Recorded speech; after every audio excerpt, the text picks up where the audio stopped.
And finally, S3129 would permanently protect some of the most spectacular rivers and streams in our nation. The Gila and San Francisco rivers are the heart of southwest New Mexico and are home to some of the most outstanding places in the West to raft, fish, camp, and recreate.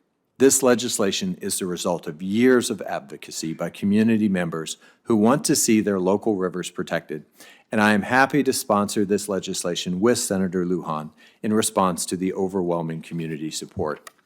We named this bill in honor of my friend, Dutch Salmon, a writer, angler, conservationist, and the Gila's most ardent defender, who passed away in 2019. The Gila is a wild place today because of Dutch's decades of work to keep it that way, and this legislation will make sure that it'll stay that way for generations to come. Madam Chair, thanks again for holding this important hearing, and I look forward to hearing from our witnesses. That is, does a wild and scenic river designation impact the underlying existing water rights in the basin where a river is designated? As the Wild and Scenic River Act is written, it is no, it should not. Now, there is a base level of water that should remain, and that is usually adjudicated through state water laws. Right. So in the case of New Mexico, for example, water rights are first governed by state statute, and in this case, by New Mexico's state engineer, correct? Correct. What about private land? Does a wild and scenic river designation impose restrictions on nearby private lands? It does not.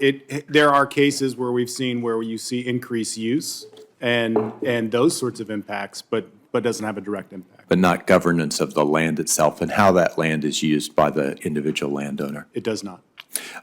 Ms. Culver, under the Wild and Scenic Rivers Act, rivers are managed to protect values that are identified to be outstandingly remarkable.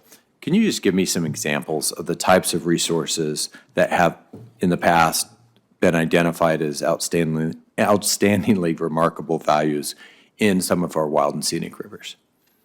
Thank you for the question, Senator Heinrich.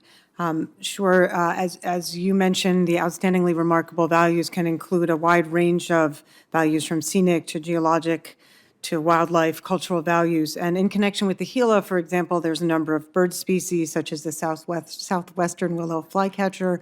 Of course, there's fish, including the Gila chub, and reptiles. We have a couple of different garter snakes in that area. And also in that same area along the river, we have some heritage resources such as cliff dwellings and shelters that date back thousands of years. Yeah, I remember well from a backpack a few years ago, my children being able to see some of those cultural resources and think about just how long history goes back in the state of New Mexico in particular. So thank you all for your testimony today. And Madam Chair, I'm going to give back the balance of my time.